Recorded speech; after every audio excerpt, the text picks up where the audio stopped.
Salut tout le monde, c'est Marc-Aurélien pour Pampré France. Je vous propose aujourd'hui le DevCast numéro 3. Donc aujourd'hui on va essayer de réaliser une calculatrice d'indice de masse corporelle. Alors on appelle ça l'IMC. L'IMC en fait ça permet de calculer un indice qui va nous permettre de savoir si on est en surpoids ou en anorexie ou si on a un poids normal. Et pour calculer cet indice, on prend le poids en kilogrammes et on le divise par la taille au carré. Voilà, donc ça va nous permettre un petit peu de voir comment est-ce qu'on fait pour donner l'opportunité à l'utilisateur de saisir des nombres et ensuite essayer de faire un calcul simple là-dessus. En plus, je vais vous donner quelques petits éléments de mise en page. Voilà pour les objectifs. Vous avez toujours disponible la documentation .doc joint au document. Voilà, alors on va commencer comme la dernière fois. On va lancer Eclipse, VirtualBox et Notepad++. Alors je vais créer une application basique, je vais l'appeler par exemple indice. Voilà, donc là je fais la même chose que dans l'épisode 2, donc je vais un petit peu plus vite. Alors cette application est créée, je vais créer une scène basique pour l'application indice. Je vais appeler ça first, comme d'habitude. Voilà. Donc Eclipse m'a créé ma scène. Et maintenant, je vais pouvoir aller chercher dans l'espace de travail, le workspace, donc je vous rappelle, workspace, l'espace de travail, dans indice, dans app, dans assistant. Je vais prendre ces deux-là et je vais aller. On va ensuite aller chercher dans toujours la même chose les fichiers HTML. Voilà, donc dans app et dans views on va aller chercher la scène first. Voici, donc on a comme dans l'épisode précédent stage qui va nous permettre de lancer les différentes scènes et notre scène first dans laquelle on va pouvoir mettre le code dont je vais détailler donc juste après. Alors, on va commencer comme d'habitude par mettre cette ligne de code qui va nous permettre de lancer l'application, la scène first. Donc on va aller dans Stage Assistant, qui est un petit peu le chef d'orchestre de l'application, et on va coller notre code push scene, donc qui veut dire on va lancer la scène first à l'ouverture de l'application. Voilà. Ensuite, on va donc avoir... alors, je vais lancer l'application pour voir si ça marche. Alors, Palm émulateur et indice. C'est parti. Voilà, donc vous voyez le texte est affiché. Ça veut dire que notre scène, dans laquelle on a un texte comme ça qui a été généré automatiquement par Eclipse, notre scène s'est bien lancée. Alors, pour faire notre calculatrice d'IMC, on va avoir besoin de demander à l'utilisateur son poids et sa taille. Donc, il va nous falloir deux integer pickers. Donc, comme leur nom l'indique, ça permet en fait de prendre des entiers. Voilà, donc le code est ici. Code JavaScript d'un integer picker. Donc, vous prenez, vous copiez. Voilà. Ensuite, vous allez dans Setup, dans First Assistant, et comme pour l'histoire des boutons de l'épisode 2, vous collez. Voilà. Donc on a le code qui va dans la fonction Setup, donc à l'arrivée à la création de la scène, créer un premier integer picker. Voilà. Alors si je détaille un petit peu le code, on voit que on va définir d'abord un label, donc ce qui va être écrit à côté de l'integer picker pour dire à l'utilisateur ce qu'il doit rentrer, des valeurs minimales et maximales, donc là ça va être en kilogrammes, et ici donc la valeur que va retourner cet élément integer picker. Alors ici avant il faut définir la masse. Donc je vais dire masse égale 70. Voilà. Comme ça, quand l'integer picker va être généré, eh bien, il va se mettre automatiquement à 70 kg. L'utilisateur ensuite pourra choisir. Après, on a le même style de code. On a this controller setup widget. Donc on va demander, avec les attributs qu'on vient de donner juste avant, à Mojo, donc celui qui crée les applications, les éléments d'interface sur la scène, on va lui demander de créer un integer picker avec donc les attributs qu'on vient de définir ici. Vous voyez, on les a écrits juste avant, égal, donc le label, valeur maximale, etc. Et un modèle, le modèle donc qui va nous permettre d'afficher la valeur la valeur choisie par l'utilisateur. Ensuite, ce qui serait bien, c'est que quand l'utilisateur change la valeur, c'est qu'on affilie une fonction, un événement qui va par exemple permettre de calculer tout seul le BMI. Donc pour ça, on va faire la même chose qu'avec le bouton, on va créer une fonction que là je vais appeler property change et on va demander à Mojo d'écouter les événements sur justement l'integer picker. Et quand les propriétés vont changer, c'est-à-dire la valeur que l'utilisateur aura choisie, eh bien on va appeler la fonction thisPropertyChange. Donc toujours le même problème, où est-ce que se trouve justement la fonction thisPropertyChange qu'on va appeler? Eh bien il faut la créer. Elle se trouve en dessous, c'est une ligne de code toute bête, donc en dessous ici, comme n'importe quelle autre fonction, une fonction thisPropertyChange dans laquelle on va faire passer un événement, event. Alors, voilà, donc là on a mis en place notre code JavaScript pour l'integer picker. Ensuite, on va, voilà ici, prendre le code HTML cette fois pour faire afficher sur la scène notre integer picker. Donc tout ça j'enlève, ça m'intéresse pas. Et je mets l'integer picker. Et donc il a un identifiant. Donc vous remarquez qu'il est entre des divs comme ceci. Ça veut dire que c'est une boîte dans laquelle on va demander à Mojo de mettre l'élément integer picker. Donc l'autre fois c'était un bouton, là c'est un integer picker. Et cette boîte entre deux divs, donc elle a une étiquette. Cette étiquette c'est integer-field 1. Et c'est ce qui va permettre d'identifier cette boîte justement dans le fichier HTML. Et je vous rappelle que JavaScript et HTML communiquent ensemble.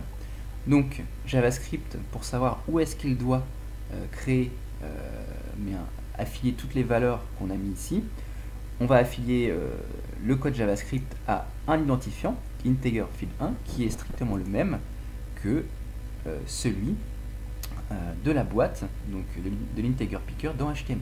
Ce qui fait que là, on va encore avoir une fois de plus une communication entre JavaScript et HTML. JavaScript va permettre de donner toute la logique en fait du fichier HTML. Voilà. Donc je vais lancer pour voir si ça marche. Alors je sauvegarde, donc là c'est déjà sauvegardé, et je mets en route.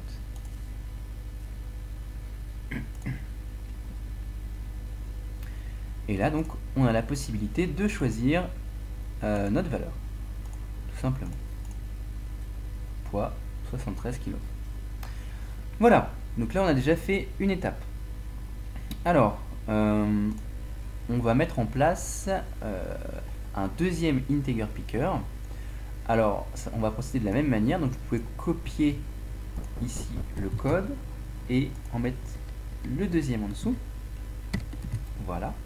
Alors, ce que je vous conseille, c'est de mettre des petits commentaires. Alors, comment est-ce qu'on met des commentaires? On met double slash comme ça. Et donc, on va mettre ici saisie du poids. Et ici, saisie de la taille. Donc on va mettre ici taille en centimètres. Et ici on va mettre taille. Alors de la même manière, il va falloir définir taille avant. Je vais mettre par exemple 180 cm. Voilà. Et idem, on va vouloir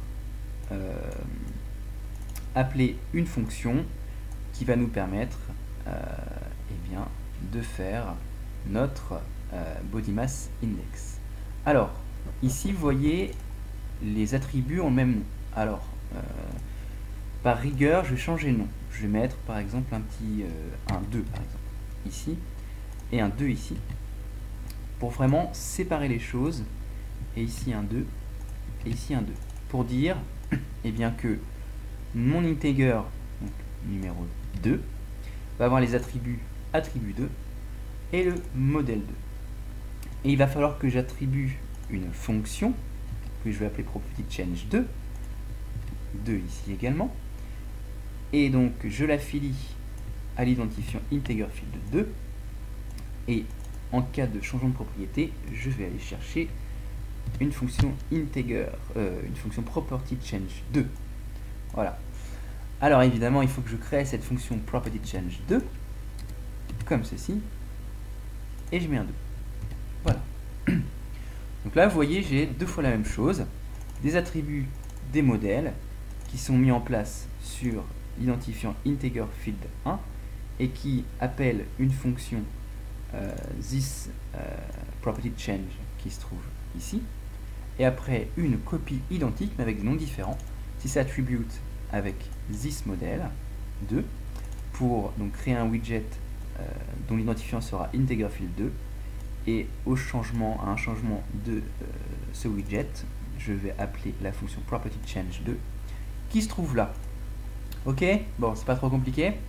Alors ce qui nous manque maintenant, c'est la même chose ici. Hop, je saute une ligne et créer justement la boîte integer field 2. Voilà, donc normalement ça devrait marcher. Si, alors là, j'ai pas sauvegardé, voilà, je sauvegarde. Et là, ça doit marcher. Et donc je vais avoir deux zones où je vais pouvoir saisir donc ma taille ou mon poids. Ok. Alors maintenant, quand je sélectionne, il se passe rien, c'est normal puisque mes fonctions property change sont vides. Alors, il va falloir, ce qui serait intéressant, c'est qu'on mette une boîte, une troisième boîte dans laquelle on va mettre le résultat. Donc pareil, je vais créer une boîte, donc toujours la même chose comme c'est. Alors, oula, je me suis trompé. Voilà. Une boîte, donc une boîte, je vous rappelle, c'est défini par une balise qu'on appelle div, une balise ouvrante, et une balise fermante ici avec un petit slash en plus. Donc ça veut dire qu'entre les deux balises, on aura une boîte. Et moi, comme je vais vouloir mettre du résultat dans une boîte, je vais l'appeler encore une fois résultat. Et ça va me permettre de mettre les résultats dans cette troisième boîte. Les résultats donc de BMI. Voilà.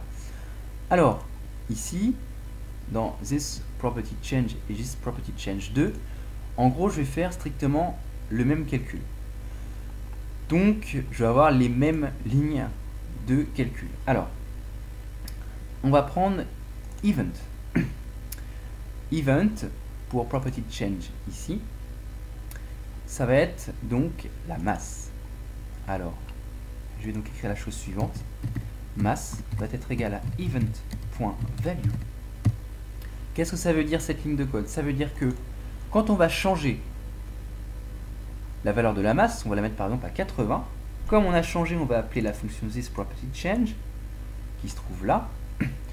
Et l'integer picker va passer en événement, ici, event, la valeur qui a été choisie. Et la valeur, vous voyez, c'est thisModelValue. Et donc, en mettant cette ligne de code ici, mass est égal à event.value, je vais récupérer ce qu'a mis l'utilisateur. Voilà. De l'autre côté, c'est la même chose, taille est égale à event.value. De la même manière, l'integer picker 2, qui me permet de saisir la taille. Alors oui, j'ai oublié pour la taille, on va peut-être pas mettre entre 45 cm et 120, hein, parce que je pense qu'on est tous un petit peu plus grands que ça. Donc on va commencer par exemple à 120 et on va aller jusqu'à 2 mètres. Voilà. Je pense que ce sera un petit peu plus utile comme ça. Donc voilà. Donc ici je vais pouvoir récupérer les valeurs de la masse et de la taille entrées par notre cher utilisateur. Alors, bon bah maintenant il n'y a plus qu'à faire le calcul. Je vais appeler ça IMC égale. IMC égale. Et donc je vais mettre, donc si je me rappelle bien, c'est la masse en kilogrammes, donc pas de problème, divisé par la taille au carré, mais en mètres. Donc là, j'ai des centimètres, donc il va falloir que je mette en mètres. Donc je vais mettre taille fois taille, sauf qu'il va falloir que je convertisse des centimètres en mètres. Donc il va falloir que je divise par 100 et une deuxième fois par 100. Donc ça fait 10 puissance 2, donc ça va faire 10 puissance 4. Voilà. Et là donc, avec ça, je vais avoir converti ma taille en mètres pour aller donc dans la formule. Donc ici, je fais la même chose. Donc c'est la même chose, voilà. Et enfin, vu que je viens de calculer mon IMC, il faut que je le mette dans la boîte résultat pour que l'utilisateur en prenne connaissance. Donc, idem, par rapport à l'épisode numéro 2, je vais avoir cette ligne de code là, et je vais prendre résultat pour dire, eh bien, je voudrais mettre dans la boîte résultat, justement, la valeur de IMC. Et là, je vais faire pareil. Ok. Alors, je mets des petits points-virgules en fin de ligne. C'est pas obligatoire, mais ça peut éviter quelques problèmes parfois. Et je lance. Et là, j'espère que j'ai rien oublié. Donc, dès que je vais changer, je vais avoir, eh bien, le body mass index qui va se calculer. Voilà. Alors, moi, par exemple, je fais combien? Je fais 67 pour 1m75.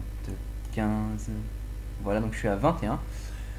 Donc après, là-dessus, on pourrait prendre ce résultat et dire à l'utilisateur si il est dans les normes. Donc la norme, c'est entre 20 et 25. Ou s'il est anorexique ou s'il est obèse. Voilà. Alors, on va essayer de rendre un petit peu cette calculatrice plus attrayante. C'est pour ça que donc, dans la troisième page, donc voilà, encore une page ici, quelques éléments HTML de mise en place, de mise en page, pardon. Donc là, bon, c'est joli, mais ça reste encore très perfectible. Donc je vais montrer quelques petits codes rapidement pour rendre un petit peu plus jolie votre scène. Donc ici, vous collez le premier code, donc c'est du code HTML, et c'est du code de header. Header, ça veut dire donc ce qui va se placer en haut, dans la tête. Je sauvegarde, et vous allez voir que ça va déjà faire un tout petit peu plus joli. Voilà, IMC. Alors on peut mettre soit ça, ou sinon, je vous propose également... Oula. Voilà. Je vous propose également ce style de header. Voilà. Oups. Voilà. Qui est aussi élégant. IMC, voilà. Et il suffit de mettre votre texte ici, dans le code HTML directement. Donc là, rien de bien compliqué. On peut mettre calculer votre indice de masse corporelle. Hop. Voilà. Voilà. Ensuite, on va pouvoir mettre notre résultat de manière un petit peu plus jolie. Alors, je reviens sur le doc. Je vous donne d'autres styles. Donc là, ça va être les séparateurs. Alors ici, ça permet d'entourer un résultat. Et là, ça permet de mettre des petites barres de séparation. Donc, je ne vais pas faire les deux. Je vous laisse vous amuser avec le deuxième. Essayer de le mettre, en œuvre. Je vais juste vous montrer avec celui-ci. En gros, donc, vous le collez là. Et vous allez prendre la boîte résultat. Et vous allez mettre votre boîte résultat dans cette boîte Palm Group Unlabeled. Comme ceci. Donc, ça c'est une boîte, et à l'intérieur il y aura une deuxième boîte. Et vous allez voir que, eh bien, le résultat, ça va être qu'on va empiler des boîtes l'une dans l'autre, un petit peu comme des poupées russes.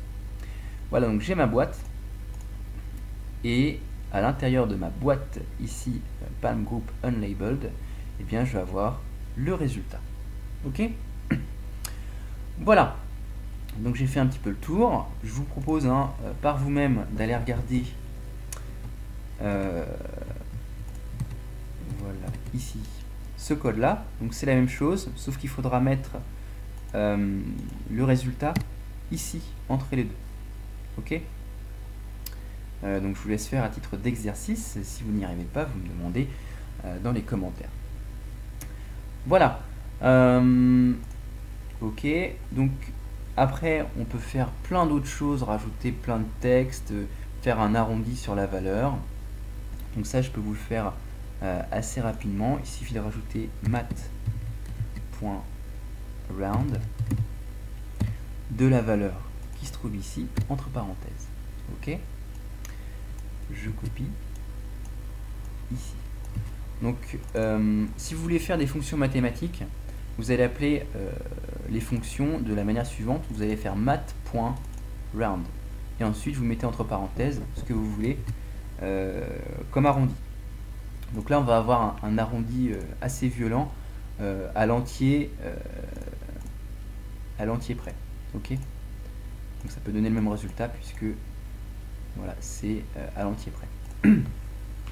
Après, donc sur les fonctions mathématiques, vous pouvez aller regarder sur internet. Il y a des listes. Alors, si vous faites JavaScript et mat.round, voilà, par exemple, voilà, vous allez avoir en même temps toutes les objets mathématiques qu'on peut faire. Donc par exemple, math ABS, ça va donner la valeur absolue du nombre entre parenthèses.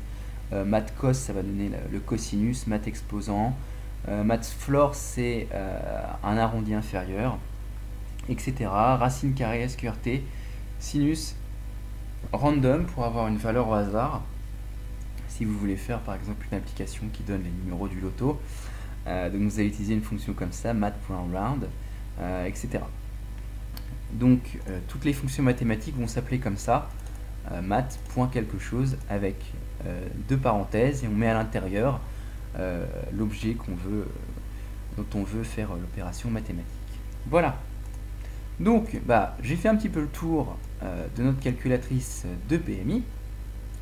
Et si vous avez des questions, n'hésitez pas en commentaire. Et puis voilà, donc je vois que ça plaît à pas mal de gens ce que je fais, donc je vais continuer tout simplement. Et voilà. Allez, donc je vous dis à bientôt pour l'épisode numéro 4. On regardera les text fields pour essayer de rentrer du texte, des chaînes de caractères au niveau d'une petite application. Allez, donc je vous dis à bientôt et programmez bien vos applications. Et je vous rappelle que je suis aussi sur Twitter, donc si vous voulez me contacter sur Twitter, il n'y a pas de souci. Allez, à bientôt.